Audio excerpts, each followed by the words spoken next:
Bonjour à tous, alors me revoici pour la suite de mon histoire et de mon vécu. Donc on va reprendre un petit peu quand même, parce qu'avant de parler de ma seconde femme, je veux quand même dire plusieurs choses. Voilà, donc après avoir appris son infidélité, enfin appris, découvert, puisqu'elle ne m'a rien dit, c'est encore une chose qu'elle n'a pas osé me dire. Moi je me suis noyé dans le travail, je pensais que c'était la solution, voilà. Mais malheureusement au fil du temps, même au boulot, je ne pensais qu'à ça. J'avais l'impression d'être à côté de la plaque. J'étais incapable de me rappeler si j'étais passé chez tel ou tel client, si j'avais fait telle ou telle chose. Et ça a commencé à me ronger. Voilà, à me ronger intérieurement. J'avais l'impression que ma tête, elle allait exploser. Et la nuit, puisque avant de vendre notre appartement, nous vivions ensemble, donc durant les fameux 3 mois où personne n'était au courant, la nuit, dès que son dos touchait le mien, ça me réveillait et c'était impossible pour moi de me rendormir. Donc je partais travailler, j'avais la chance de pouvoir partir travailler à 1 heure ou 2 heures le matin, c'était pas un souci. J'avais des clients avec possibilité de pouvoir aller les voir très tôt. Et donc, j'ai été voir mon médecin, puisqu'un jour, eh ben, je me suis réveillé, voilà, tout allait bien. Voilà, juste une semaine, 15 jours avant, j'en avais parlé à mon travail. Il n'avait rien décelé. Euh, mais moi, comme je me sentais à côté de la plaque, je ne pouvais pas garantir en fin de journée d'avoir fait telle ou telle chose. Je ne m'en souvenais plus tellement son infidélité était continuellement dans mon esprit et je ne voyais que ça, que ça. Voilà, elle m'avait détruit complètement, complètement. Et donc un matin, ben, je me sentais pas trop mal. Ça allait bien, je pars au travail et je pars avec un collègue et là d'un seul coup, et ben, comme je vous ai expliqué, mon corps m'a dit stop. Mon corps m'a dit stop. Je n'en pouvais plus. J'ai été voir mon médecin qui m'a donné des psychotropes, donc légers, parce que vous avez compris que je démarrais tôt le travail et que dès que j'avais fini le travail, je m'occupais de ma fille. Et donc c'était des psychotropes plutôt à tendance euphorisante. Donc il y avait des moments où limite j'étais joyeux et dans la minute qui suivait, eh ben, je pleurais comme une madeleine. Parce que j'étais effondré, parce que j'avais mal, parce que j'étais en souffrance, parce que j'avais mon monde qui s'était écroulé et voilà, et que je ne voyais pas d'issue. Je me sentais seul. Très rapidement, après ces 3 mois et que j'en ai enfin parlé à ma famille, on a mis un système en place, comme on dit. Donc un système en place, et ben dès que je finissais mon travail, comme je le finissais tôt, je m'occupais de ma fille l'après-midi et dès que sa maman elle rentrait à la maison, quand c'était sa semaine, hop, moi je partais et j'allais loger chez mes parents. Donc ça c'est un truc qui est vraiment génial à vivre, c'est de retourner chez ses parents quand on a 30 balais, c'est vraiment superbe. Voilà, vous avez découvert l'intimité de votre couple et là vous commencez à découvrir des choses que vous n'aviez jamais vues adolescent, parce que moi j'y comprenais rien, enfin j'y comprenais rien, ça m'intéressait pas, j'en avais rien à cirer. Et donc c'est vraiment pas à faire. Mes parents, à part me dire oh mon pauvre, oh mon pauvre, oh mon pauvre, n'étaient d'aucun secours, d'aucune aide. Voilà, je peux dire à toutes les personnes qui vraiment se sentent seules au monde que j'ai été seul au monde. Pour ce divorce-là, pour l'autre également, c'est des choses. J'avais une aide, mais je veux dire, voilà, quand vous vivez vraiment dans la détresse, dans la souffrance, je sais que c'est vraiment ce sentiment, voilà, de pas m'être confié pendant 3 mois. Il y en a qui mettent beaucoup plus de temps. Je ne sais pas comment ils font. Voilà. C'était pas par machisme, aucun, pas du tout. Voilà. Mais je n'avais pas d'aide. Euh, les amis étaient en état de choc, si vous voulez. Et donc, il n'arrivait pas à me faire du bien. Donc, c'était des banalités, mais les banalités, vous n'en avez pas besoin à ce moment-là. Vous avez besoin qu'il y ait quelqu'un qui vous dise Tiens, fais ci, ou parle d'autre chose, ou plaisante. Voilà, vous avez presque l'impression d'être à un enterrement ou que vous venez d'apprendre un enterrement. Voilà. Et c'est vraiment très très dur à vivre. Petit à petit, voilà, j'ai commencé à reprendre un peu du poil de la bête, comme on dit. Donc, j'ai un collègue avec qui on s'est inscrit en salle de sport. Voilà. Le peu de confiance que j'avais en moi, parce que je n'étais pas quelqu'un qui avait une énorme confiance, comme aujourd'hui. Attention, hein, aucun ego là-dedans. Voilà, aujourd'hui, comme je me sens bien moi, oui, je dégage de la confiance, c'est naturel chez moi et voilà. Et donc je me suis mis à la salle de sport avec mon collègue et on allait à la salle de sport et ça me faisait, voilà, oui, oui, oui, à toutes celles qui font des pages et des sites nutrition sport. Vous voyez, ce mélange, il est merveilleux. Voilà, en faisant du sport, j'ai commencé à rencontrer d'autres personnes. Parce qu'il y a bien une chose qu'il faut se dire, c'est qu'en tant qu'homme, voilà, je vais peut-être vous faire rire, mesdames, mais la première chose que je me suis dit, c'est que au lit, je valais pas une bille. Alors, vous imaginez bien que c'est une des premières phrases bêtes que j'ai sorties en ayant découvert son infidélité, c'est est-ce que au lit, j'étais nul? Hein, elle m'a dit non. Elle m'a dit non. Je fais une petite aparté à mon histoire. La femme qui est dans ma vie aujourd'hui a rencontré ma première femme. Elle était là, elle était présente. Quand ma première femme lui a dit, voilà, j'ai rien à lui reprocher. Par contre, elle a parlé de l'intimité. J'aurais jamais cru qu'elle ose faire ça devant la femme de ma vie, la femme avec qui je suis aujourd'hui, et nous a dit à tous les deux, il a dû grave se faire chier sexuellement. Ah, alors oui, ça fait du bien d'avoir un tout petit peu de reconnaissance en se disant, voilà, ce que j'ai imaginé adolescent et comment je voyais l'amour. Il n'y a rien de sale dans l'amour. À partir du moment où c'est fait avec amour. Il faut dialoguer avec l'autre, il faut partager. Et voilà. Bon, bref, je quitte cet aparté. Je suis là plus pour vous parler et vous dire le vécu. Une petite chose. Oui, il faut que j'aille rapidement me faire couper les cheveux. Et j'ai été obligé d'éclairer pour faire cette vidéo parce que le temps est pourri et je vous garantis que je me suis rasé, sinon je ne ferai pas de vidéo et j'oserais jamais me présenter devant vous sans m'être rasé. Je prends soin de moi, comme je le dis pour vous, ça s'applique à moi-même. C'est évident, mais bon, je tiens quand même à le dire parce que je trouve qu'à l'image, voilà, on dirait que je suis pas rasé, que je suis pas coiffé. Non, je suis pas coiffé, je suis Jackson 5, donc le peu de cheveux que j'ai, ça gonfle. Donc je vous disais que j'avais commencé à la salle de sport et ensuite à ressentir ce besoin de me rassurer dans l'intimité avec une femme. Voilà. Le sport m'a fait du bien, voilà, j'ai commencé à rencontrer des femmes. Donc je tiens à préciser, mesdames, bah, désolé, hein, mais moi je ne fais pas partie de ces gros cochons qui sont sur Facebook. Non, ce n'était pas des plans cul. Voilà, puisque je me suis mis à vivre à 30 ans l'adolescence que je n'avais jamais vécue. Et donc j'ai rencontré plusieurs femmes, jamais en même temps, bien sûr. Et ce n'était pas des plans cul pour la bonne et simple raison que nous passions du moment et du temps, des moments et du temps ensemble.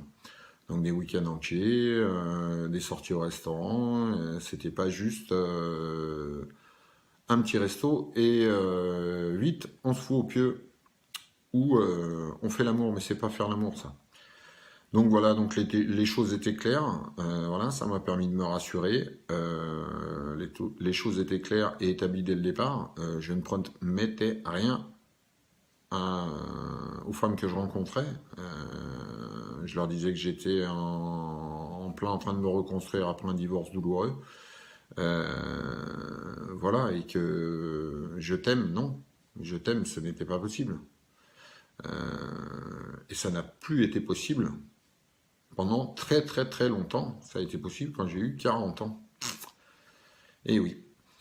Et donc, bah, je me suis rassuré, voilà. J'ai trouvé dans ces rencontres, euh, j'ai trouvé des choses que je n'avais même pas vécues dans mon couple. Alors que j'étais marié et que pour moi, voilà, le cheval blanc, la princesse, c'était ma vie. J'étais destiné à vivre ça. Et en fin de compte, en ayant rencontré d'autres femmes, et ben voilà, il y avait des interdits qui n'étaient plus des interdits. Il y avait une intimité dans la relation où on parlait de choses alors qu'on était censé. Enfin, moi j'étais dans la communication, mais ma première femme n'était pas du tout dans la communication. Dès qu'il y a quelque chose qui la touchait trop personnellement, elle n'en parlait pas. Et même si j'allais pas la harceler, mais même si j'insistais, je voyais au bout d'un moment qu'elle se refermait, comme une huître, comme une huître. C'était une femme très froide, très distante. Une beauté froide, comme on dit. Alors, une beauté froide, si vous la voyez aujourd'hui, moi je sais que j'ai pas un physique avenant, et d'ailleurs, je tiens à préciser que ma première femme ne m'a jamais trouvé beau, ma seconde non plus. Voilà, c'est à 40 ans que ma douce m'a dit, mais si t'es un beau mec, voilà, aujourd'hui j'ai pas mis ma photo pour qu'on me dise, oh t'es beau, t'es ci, t'es là. Vous l'avez bien compris. Après, je vous remercie. C'est vrai que ça me fait plaisir parce que pendant 20 ans de ma vie, on m'a jamais dit que j'étais beau. Et me dire que j'ai un physique qui peut plaire à d'autres femmes, ça me fait plaisir. Oui, ça me fait plaisir. Après, ça changera pas ma vie, qu'on soit bien d'accord. Et j'apprécie parce que ce n'est pas déplacé venant de votre part. Je l'ai bien compris, il n'y a pas de problème et j'en rigole et j'en plaisante. Voilà, après ça fait partie des choses. Voilà, j'ai encore du mal aujourd'hui quand ma femme me dit moi je te trouve beau, sinon je serais pas avec toi. Et voilà, ce sont des choses, vous voyez. Et pourtant, je suis devant vous et il y a des personnes qui me disent ah bah tu nous aides beaucoup, tu m'aides beaucoup, j'aime ce que tu dis, j'aime ton honnêteté, ta franchise. Mais pourquoi je vous mentirais? Je suis pas là pour vous jouer du violon, du Stradivarius toute la journée et vous faire croire à des choses. Vous n'avez pas envie de regarder mes vidéos, comme je vous ai dit, vous les regardez pas. Ça vous interpelle pas, je vais pas vous aider. Passez votre chemin. Aujourd'hui, ça fait pas longtemps que je suis sur les réseaux. J'ai déjà aidé 2 personnes. J'avais dit dans ma précédente vidéo, si j'arrive à aider 1 ou 2 personnes. Donc le but, mon objectif, il est déjà atteint. Vous imaginez bien que si je suis là encore aujourd'hui, c'est pour pouvoir toucher encore plus de personnes. Parce que je sais que les gens y souffrent.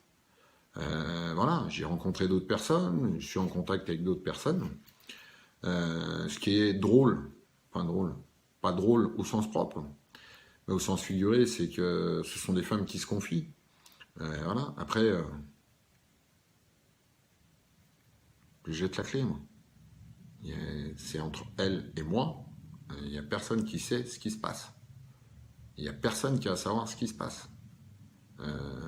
MP, ça veut bien dire ce que ça veut dire, message privé. Donc voilà. Donc je suis là pour vous aider et vous tendre la main.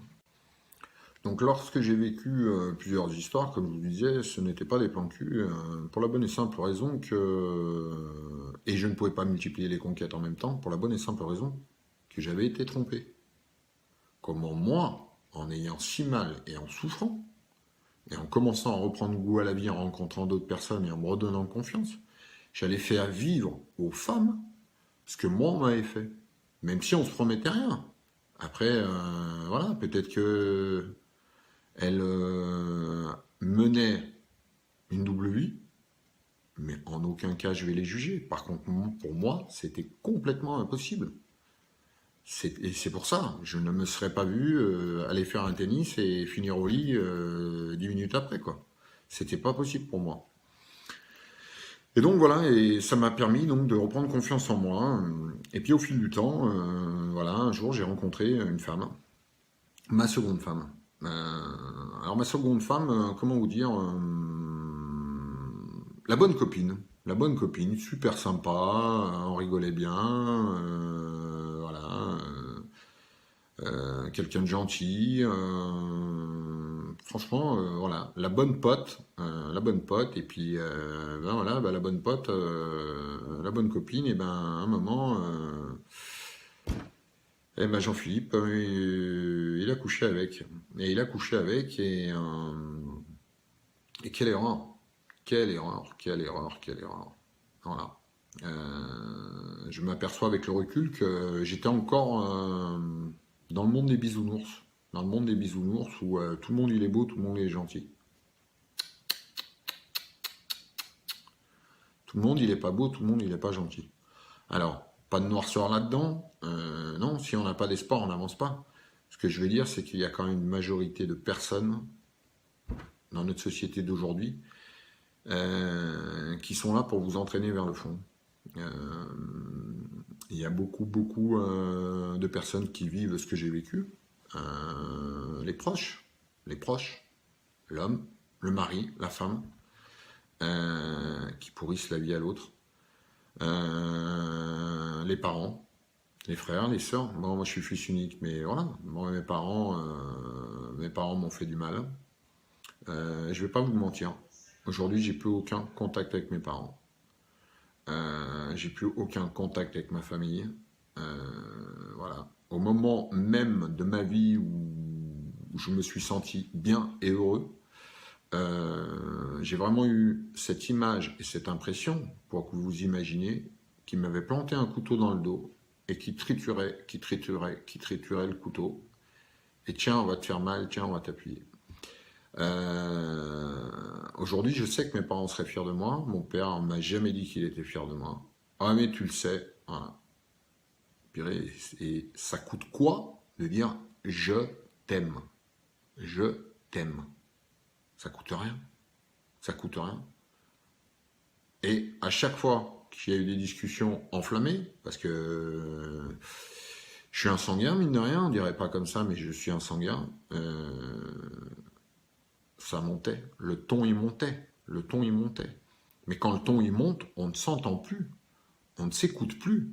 C'est toutes les personnes qui se crient et qui se gueulent dessus, elles croient toutes, et j'étais là-dedans, que celui qui criera le plus fort aura forcément raison. C'est une monstre erreur.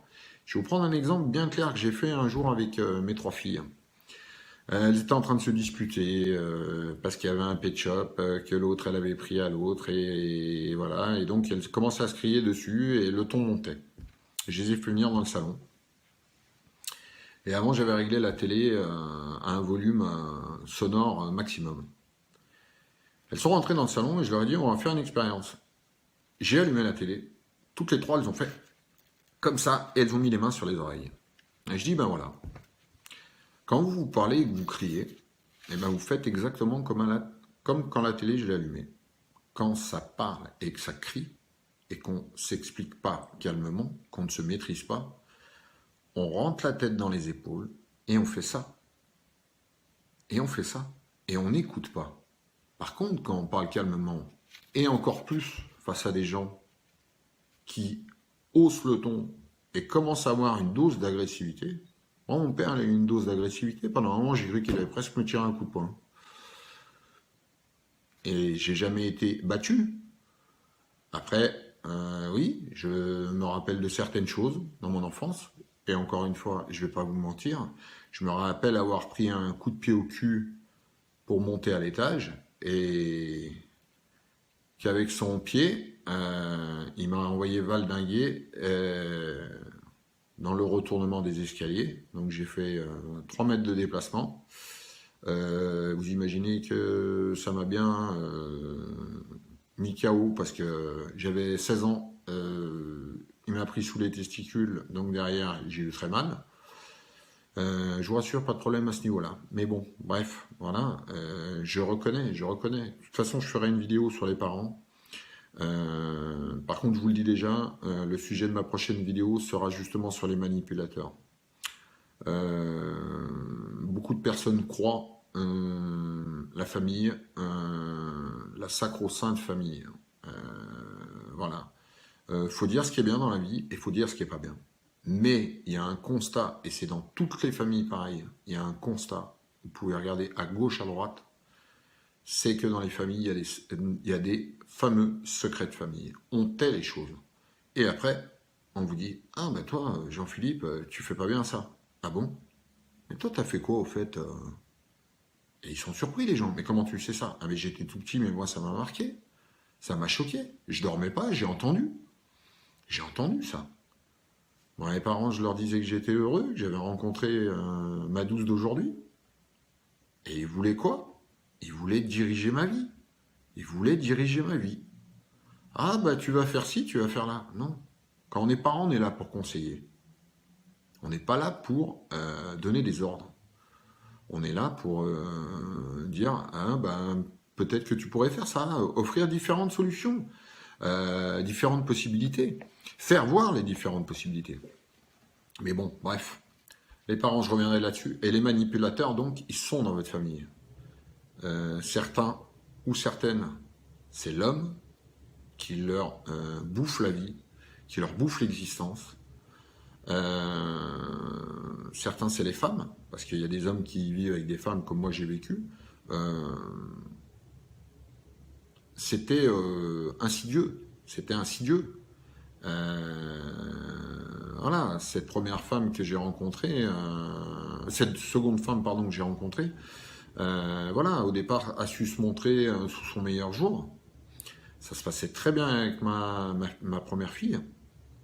Et voilà. Et puis quand un jour vous faites une ligne de vie c'est quoi? C'est mettre sur une ligne horizontale, vous mettez les événements marquants de votre vie. Donc là, je l'ai fait avec ma seconde femme. Je l'ai fait avec ma première femme, mais avec ma seconde femme, je l'ai fait. Et quand vous avez sous vos yeux, pardon, votre ligne de vie, d'avoir sous vos yeux votre ligne de vie, c'est comme ça, c'est automatique. Pourtant, vous avez tout ce que vous avez mis sur votre ligne de vie, vous l'avez dans votre tête. Mais de le voir, c'est carrément autre chose. Et donc, le résultat de cette ligne de vie avec ma seconde femme, c'est quoi? C'est qu'en 6 mois, elle est tombée enceinte de jumelles. Pourtant, c'était une femme qui travaillait dans le médical. Elle travaillait dans le médical, allergique au latex. Elle prenait la pilule. Comment elle est tombée enceinte? On ne sait pas. On ne sait pas. Avant que je divorce, j'apprends qu'elle a eu des aventures avec des hommes, que le lendemain matin, quand elle se réveillait, elle ne savait même pas leur prénom. Je la juge pas, elle fait ce qu'elle veut. Mais pourquoi me l'avoir caché? Pourquoi me l'avoir caché? Rentrer, faire des soirées complètement bourrées et tout, il n'y a pas de problème. Il n'y a pas de problème à partir du moment où on assume ce qu'on fait. Vous avez envie de faire une soirée arrosée, vous restez à la maison, il n'y a pas de problème. Mais aujourd'hui, on est tous responsables. Vous faites une soirée arrosée, vous prenez le volant, vous faites un malaise, ou une personne en face de vous fait un malaise, la gendarmerie, quand elle va arriver, elle va faire une analyse d'alcoolémie. Même que vous ayez bu de l'alcool et que vous n'êtes pas responsable de la personne en face qui a fait un malaise, et que la personne en face est décédée, c'est vous et vous qui serez responsable. Donc voilà, la vie, c'est pas ouh, on fait la fiesta et machin. Comme je vous l'ai dit, je ne vous ai pas caché. Moi, j'aime bien boire un coup de temps en temps. Voilà, le week-end. En semaine, voilà, je me lève tôt. Généralement, quand je fais une bonne journée et que je suis bien fatigué, je bois un petit verre de rosé dans la semaine. C'est pas que très vite je suis pompette, mais la fatigue, elle arrive très très vite. C'est normal, vous faites 12 heures par jour. Il y a le quotidien à gérer quand vous rentrez. Voilà. Mais après, ce que je veux vous dire, bien sûr, qu'il faut se détendre. Si vous n'avez pas une soupape de sécurité, vous allez péter les plombs. Et là, vous allez tout casser. Donc, c'est pas la peine. Cette seconde femme, je l'ai rencontrée, et encore une fois, je vais vous dire, il faut reconnaître ses erreurs. Mais moi, j'ai fait une erreur. J'ai fait quoi comme erreur? C'est que quand je l'ai rencontrée, moi, j'avais mon appart, elle avait le sien. Moi, dans mon appart, à chaque fois qu'il y a une femme qui me venait, il y en a plusieurs qui ont commencé à me dire, c'est pas possible. Il y a une autre femme dans ta vie. il y a une femme qui habite ici, c'est pas possible, c'est trop nickel. Et non, il n'y avait personne. Mais moi, j'avais été élevé par mes parents et surtout par ma mère qui était dans une maniaquerie, mais totale. Et je ne pouvais pas supporter que dans mon appartement, ce soit crade. Comme ça, et comme je ne le supportais pas avec ma première femme. Avec ma première femme, c'était beaucoup moins... ça allait au niveau de l'hygiène, je dirais. Ça allait honnêtement. Voilà. Par contre, ce que je vous fais voir tout à l'heure, je pense qu'il y en a plusieurs qui vont se dire c'est pas possible. Ouais, c'est pas possible. Je l'ai vécu, je peux vous dire que c'est possible. Et voilà. Et donc, je sais pas, je pense, j'ai fui cette maniaquerie. Parce que quand j'allais chez elle, voilà, il y avait la vaisselle de la veille, une fois, deux fois, trois fois. Voilà, des bourrons de poils de chien qui traînent de partout. Et voilà, et cette femme, elle avait un peu une vie de bohème, et je me suis dit, et merde, et ouais, mais merde, la vie, vous la connaissez, la roue de la vie? La roue de la vie, elle tourne. Et il y a des fois, on se dit, et pourquoi je vis ça, et machin, qu'est-ce que j'ai fait, oh mon Dieu, j'ai tous les malheurs du monde. Euh, Rien n'arrive par hasard. Rien n'arrive par hasard.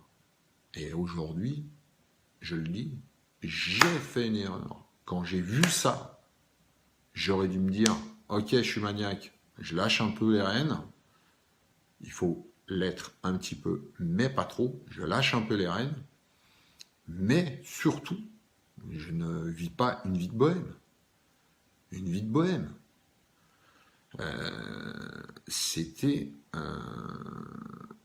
un truc de fou. Un truc de fou. Donc voilà, donc au fil du temps, tout se passait bien. Au fil du temps, on a commencé, je commençais à ouvrir les placards et elle a commencé à ramener des affaires à la maison.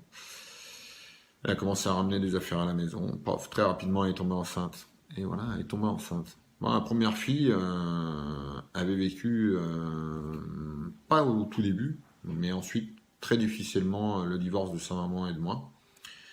Et donc, elle a été suivie par une psychologue. Et voilà, et je ne voulais pas faire revivre ça à des jumelles qui étaient jeunes, elles avaient 4 ans. Voilà, je voulais pas leur faire vivre ça. Donc, dès qu'elle est tombée enceinte, elle avait eu ce qu'elle voulait. J'avais été l'étalon qui avait eu le hockey, parce qu'il faut toujours garder de l'humour. Dans chaque situation, elle avait eu l'étalon qui l'avait rendue mère, alors qu'elle-même n'est pas mère comme moi, je suis père. Et voilà, et les petites ont grandi, il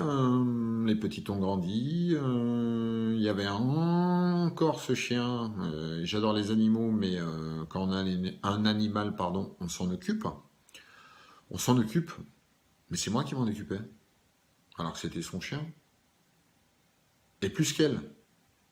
Il y a un problème quelque part. Et quand j'allais promener le chien, j'ai su bien après qu'elle faisait subir des brimades à ma grande fille. Alors qu'au début, elles étaient, mais alors copines, mais j'avais jamais vu ça, quoi. Elles étaient copines, je faisais le repas, après le repas, je lui disais, allez vous détendre, voilà. Elles se mettaient sur le canapé, elles se faisaient des câlins et tout. Et je ne pouvais même pas me mettre sur le canapé, mais j'étais content parce que ça se passait bien avec ma fille. Mais voilà, mais quand elle est devenue mère, elle a fait la différence entre ma fille et ses filles, qui étaient les miennes aussi. Et voilà, et puis et ben, j'étais devenu, et c'est pas une image, j'étais devenu ce vase avec ses fleurs, mais ce vase qu'on regarde plus, ces fleurs qu'on n'arrose plus, qui se fanent. Vous imaginez bien que j'ai tenté moult et moult communications, mais voilà. Non, pas d'échange, pas de discours. Plus de rapport sexuel, parce que au bout d'un moment, voilà, vous vous dites stop. Euh, je me forçais à pas faire le ménage pour voir pendant combien de temps elle allait laisser comme ça. Et au bout d'un moment, je ne tenais plus. Ça faisait un mois qu'il n'y avait pas eu le ménage dans la maison. Voilà, je me disais, il faut que je le fasse, quoi. Je m'occupais toujours de moi. Je prenais la douche tous les jours. Parce que alors ça, le nombre de personnes qui prennent pas leur douche tous les jours, il va falloir m'expliquer. Hein, mais prenez soin de vous. Et putain, une douche. Oh, on est en 2018, on a l'eau courante là quand même. Donc prendre soin de soi.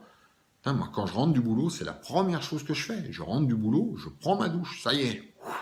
Je me lave. Je me lave. Je me sens bien. Je me sens moi. Je me sens propre. Et quel respect j'ai pour moi, quel respect j'ai pour ma femme, que quand je rentre du taf, ben oui, mais j'ai transpiré, voilà, et je vais lui faire des bisous en allant pas à la douche, en étant tout crade. Et ça, j'ai connu. Ça, j'ai connu. Ah, voilà. Ah bah non, je vais pas prendre ma douche, hein, je suis fatigué. Oh, puis de toute façon, hein, je suis derrière un bureau, je vais pas transpirer. Hein. Non mais attendez, je rêve là, je rêve. Mais il y en a à qui ça va parler. Ça, il n'y a pas de problème. Et donc voilà, et jusqu'au jour où voilà, j'ai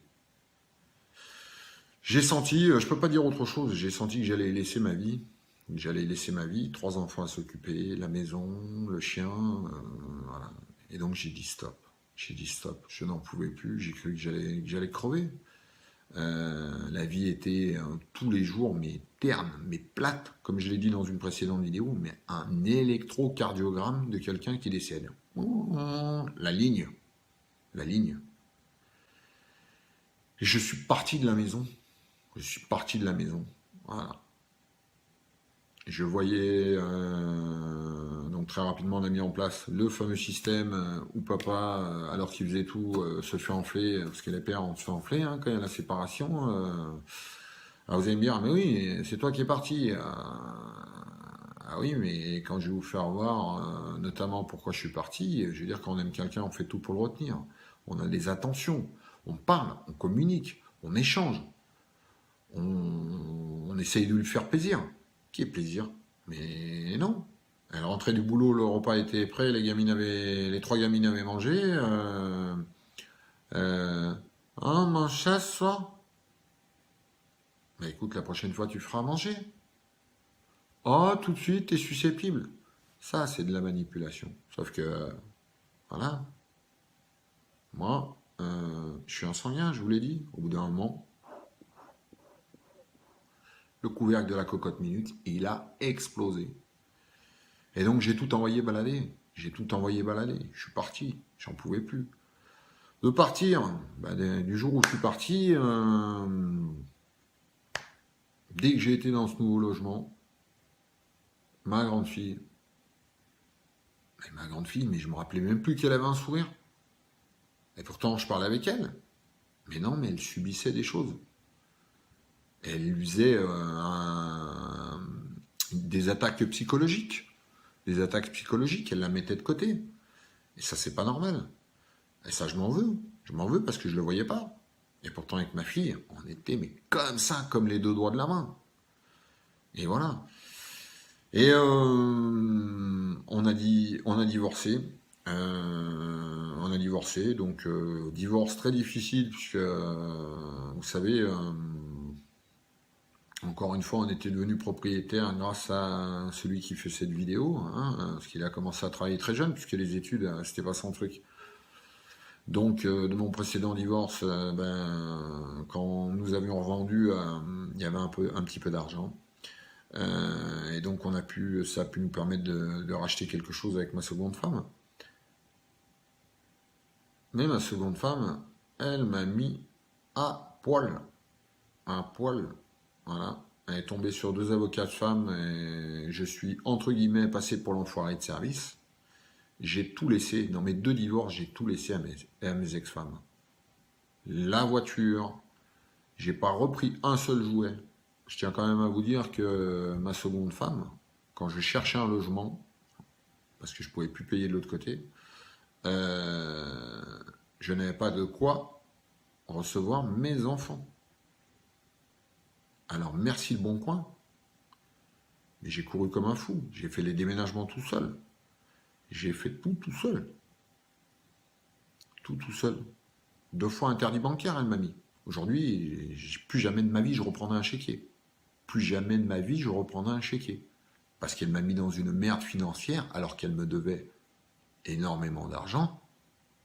Énormément d'argent. Elle m'a mis dans une merde financière, mais comme vous imaginez même pas. Et moi, je peux vous le dire. Les semaines où je n'avais pas mes enfants, je ne mangeais pas. Et les semaines où j'avais mes enfants, je faisais des courses pour mes enfants.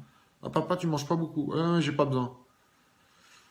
Pas manger, pas de sommeil. On est d'accord.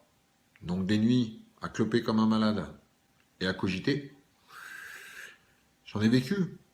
Après la nuit, voilà, la nuit je trouve que, voilà, pour moi la nuit je suis apaisé, c'est calme, c'est le seul moment où il n'y a pas d'agitation autour de vous et où vous pouvez faire le point. Voilà. Et donc je vous parlais de propreté tout à l'heure et je vais vous faire voir. Puisque moi j'étais parti de la maison et comme elle me donnait pas ce qu'elle me devait, à un moment j'ai dit mais toi tu restes dans notre bien, il faut que tu me donnes quelque chose. Ah c'est bizarre. 2 coups de cuillère à peau elle a trouvé un logement. Mais le logement dans quel état elle me l'a laissé?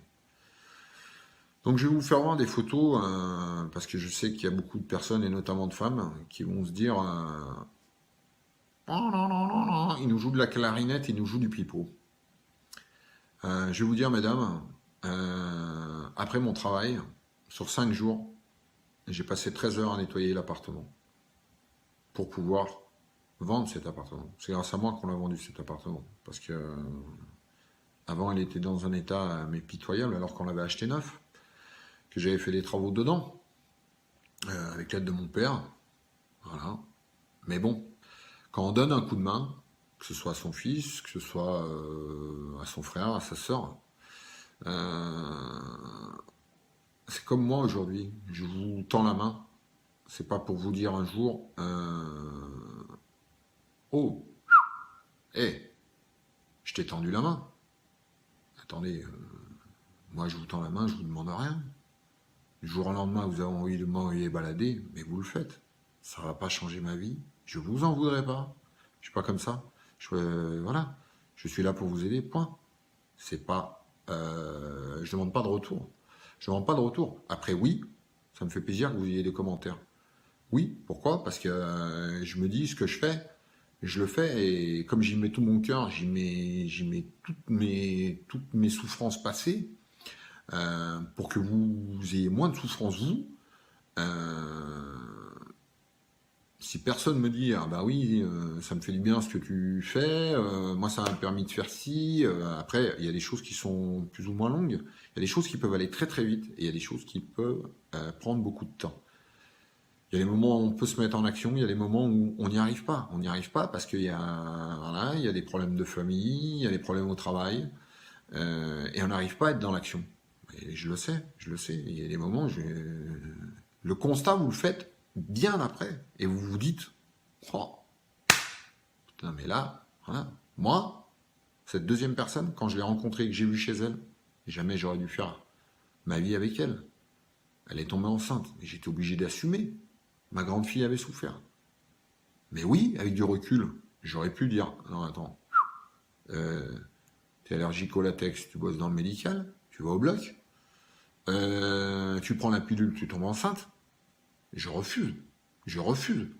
Fais-moi un test de paternité. Je me suis renseigné après. Aujourd'hui, je laisse tomber.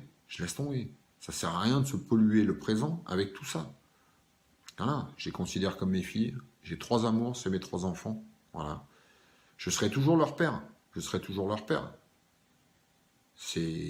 tout fait pour elles.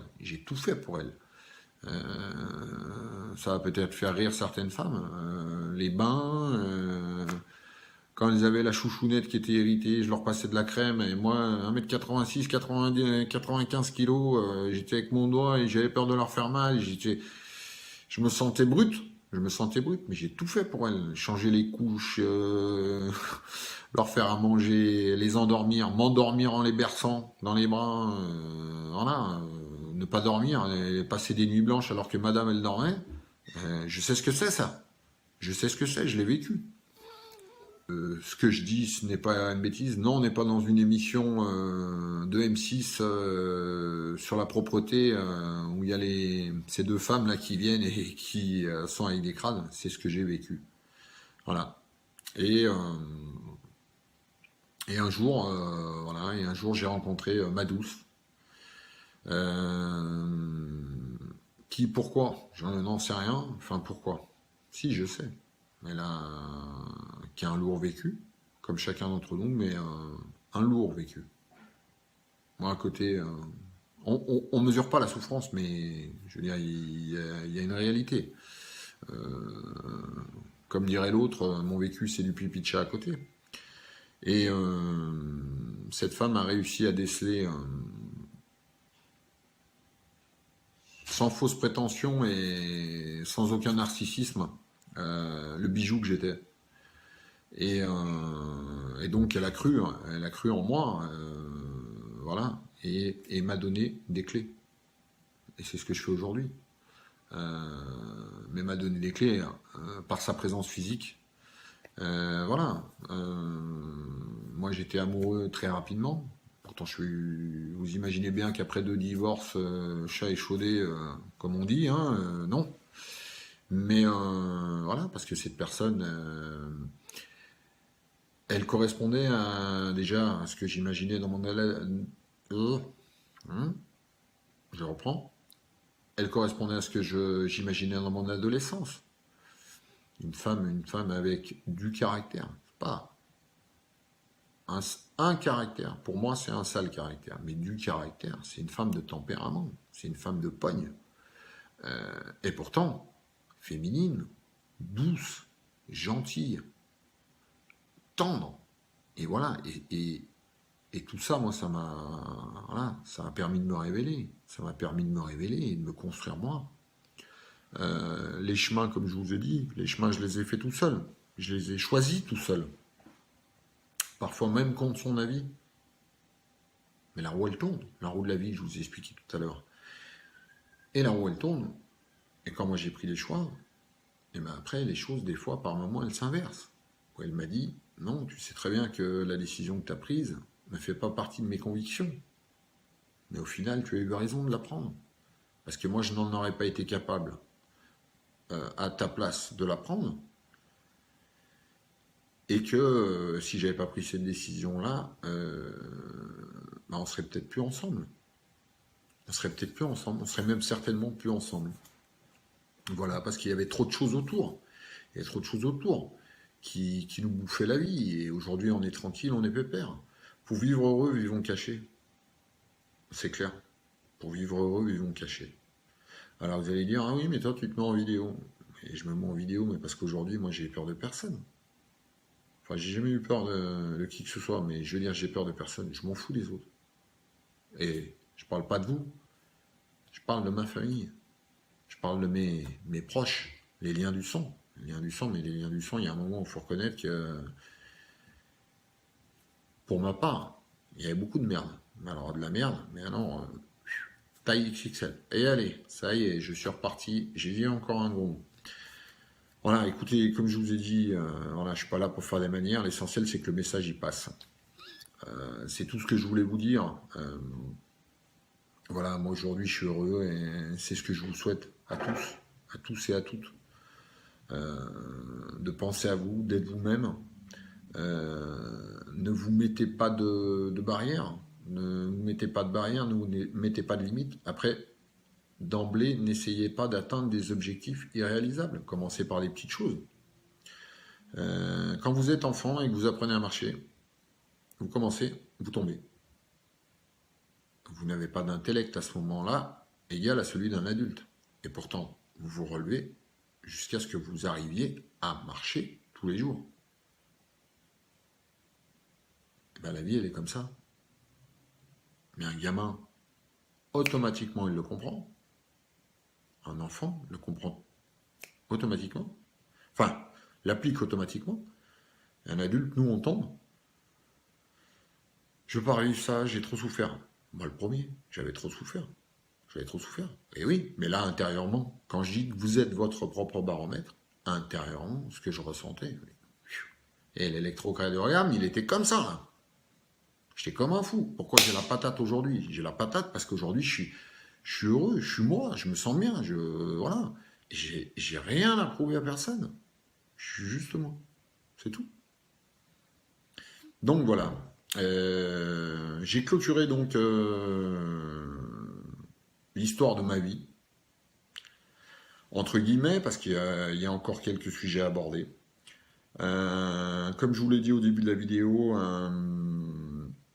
mon sujet de la semaine prochaine, enfin du week-end prochain, ce sera les manipulateurs. Les manipulateurs, c'est un sujet qui est lourd, parce qu'ils détruisent complètement les personnes en face d'eux et dans leur vie, dans leur âme, dans leur chair, dans leurs convictions, dans leur espoir. Dans leur espoir, les manipulateurs, ils arrivent à tout vous enlever, à tout vous enlever. À vous enlever goût à la vie, goût à l'amour et à ne plus croire en rien du tout. Et c'est bien les manipulateurs. Hein, je ne vais pas parler des manipulatrices, je viens d'en parler dans ma vidéo. Donc voilà, l'étiquette trop bon, trop con, encore un vilain mot, m'a souvent collé, mais parce que j'étais pas avec les bonnes personnes. Aujourd'hui, je suis avec une bonne personne. Attention, attention. Qu'est-ce qui garantit qu'on vieillira ensemble, même si c'est notre souhait à l'un et à l'autre? Rien, rien. Mais en attendant, on est droit, on est juste l'un envers l'autre. On est droit dans nos bottes, on est bien dans notre tête, et c'est tout. Et aujourd'hui, on apprécie le bonheur qu'on a. Et voilà, et on vit, voilà. Et après, c'est pas parce qu'on est un couple que moi, je lui impose des choses, comme elle ne m'impose pas des choses. On parle souvent de compromis et de concessions dans un couple. Certes, il y en a certaines à faire, il n'y a pas de problème. Mais à partir du moment où ça touche vos profondes convictions, ça ne marchera pas. Ça ne marchera pas. Encore une fois, c'est que mon avis. Hein. Ça ne marchera pas. Et moi, ce que j'ai compris avec le temps, c'est que, honnêtement, un couple, c'est deux entités, c'est-à-dire deux individualités. Attention, vous apercevez bien que je ne suis pas quelqu'un d'égoïste du tout. Mais c'est deux individualités différentes. Moi, je suis très différent, je dis de ma femme, mais on n'est pas mariés. Je suis très différent de ma femme, comme elle est très différente de moi. On n'a pas les mêmes passions. Voilà. Mais on ne fait qu'un. Mais ça veut dire que surtout, on ne se bouffe pas la vie. On ne se bouffe pas la vie. J'entends des couples où l'un va regarder le portable de l'autre, des choses comme ça. Et on a confiance, on n'a pas confiance. Je suis divorcé 2 fois. Je suis divorcé 2 fois, je suis quand même à même d'être un mec qui normalement ne devrait avoir confiance en personne. Alors ma confiance aujourd'hui pour l'avoir, mis à part l'ami qui est là-haut, il n'y a pas de problème. Mais ma confiance pour l'avoir, vous pouvez comme ça. Après, les personnes qui me suivent, elles le voient, elles le sentent, elles le savent. De toute façon, vos commentaires, ils me le disent. T'es quelqu'un de franc, t'es quelqu'un de sincère. Mais oui, je suis quelqu'un de franc, je suis quelqu'un de sincère, parce que ma démarche, là, elle est sincère. Elle est là pour vous aider. Point, barre, c'est tout. C'est ça qui est le plus important, c'est ce que vous devez retenir. Et voilà, donc si je vous ai raconté ma vie, j'aurais pu encore mettre beaucoup plus de détails, mais je vais pas non plus vous saouler. C'est pour vous donner toujours de l'espoir. Pour vous dire que d'être soi, c'est la première marche pour pouvoir s'ouvrir au bonheur et à l'amour. Et ne pas vous sous-estimer, vous mettre des barrières parce que des proches vous les mettent. C'est vous qui êtes le plus important. C'est vous qui êtes le plus important. C'est pas moi. Moi, je faut que ça vous choque. Je ne suis rien pour vous. Je ne suis rien pour vous. Je suis juste un outil pour que vous puissiez vous trouver. Voilà. Je vous l'ai dit dans la précédente vidéo, je vous le répète, parce que c'est quand même un chiffre qui claque. J'ai 44 ans aujourd'hui, j'ai bousillé 20 ans de ma vie. Je ne regrette pas mes enfants. J'espère que vous l'avez bien compris. Voilà. Mes filles, c'est mes trois amours. Je suis fils unique, j'en ai trop souffert. Mes filles, c'est mes trois amours. Mais par contre, j'ai bousillé 20 ans de ma vie. 20 ans. J'étais pas en tôle, mais c'était tout comme. Voilà. Et c'est ce que j'ai fait pour la deuxième. La première m'a trompé. Ok. J'ai pas pu supporter. Mais la deuxième, c'est moi qui suis parti. Et je voulais pas cacher. Je vous l'ai dit. Je n'en pouvais plus. J'ai l'impression que j'allais crever. Voilà. Il n'y avait pas de solution. Mais j'ai bien fait. J'ai bien fait. Alors, pour ceux ou celles qui auront envie de me juger, il n'y a aucun souci. Mais moi, je ne me rabaisserai pas à ces choses-là, puisque je ne juge personne. On a tous un vécu différent, on a tous des histoires différentes. Et voilà, et ici, c'est juste une question de partage de ma part. Avec sincérité, avec cœur. Oui, c'est vrai. J'y pense souvent, c'est de l'amour que je vous transmets à travers mes vidéos, à travers mes posts.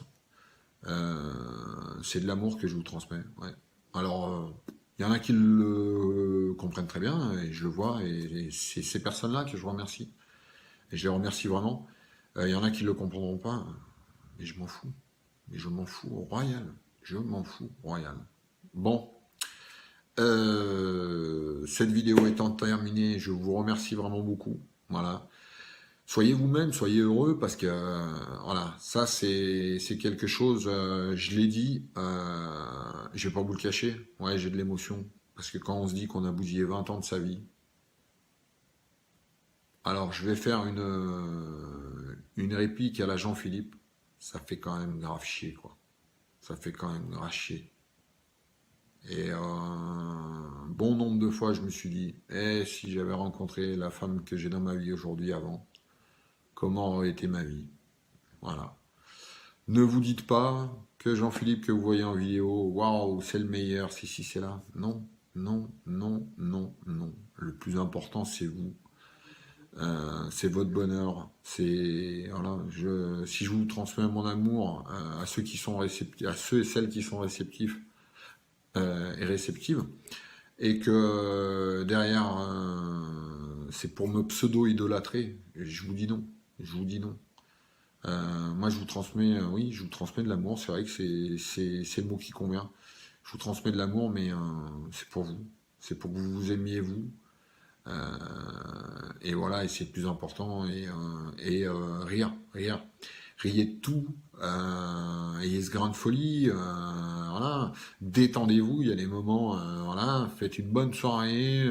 Vous rigolez bien avec les copains, les copines, les amis, la famille. Quand ça se passe très bien, mais tant mieux pour vous.